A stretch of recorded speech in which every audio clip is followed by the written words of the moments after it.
இப்போது டிஎன்பிஎஸ்சியில் ப்ரீவியஸாக கேட்ட இன்னொரு சம் என்னென்னு பார்க்கலாம்.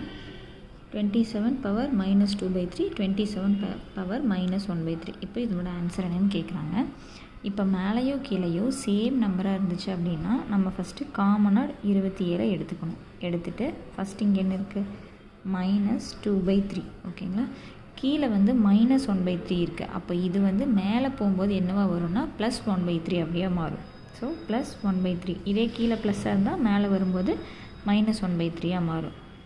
ஸோ இப்போ 27 -2/3 +1/3 இதுதான். இப்போது கீழே ரெண்டு நம்பரும் சேமாக இருக்குது. ஸோ என்ன எழுதலாம், -2 +1 ஹோலா, இந்த ரெண்டும் சேமாக இருக்குங்காட்டி கீழே வந்து -3.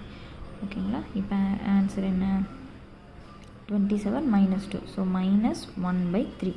இப்போது -1/3 நம்ம வந்து ப்ளஸ்ஸாக மாற்றுறதுக்கு என்ன பண்ணுவோம் அப்படின்னா 1/27 பவர் 1/3 இப்படி எழுதுவோம். ஸோ இந்த மைனஸாக இருக்கிறத நம்ம ப்ளஸ்ஸாக மாற்றுறோம். அதனால் இப்போது 27 எப்படி எழுதலாம்னா 3³ எழுதலாம். 3³ + 1/3. ஓகேங்களா.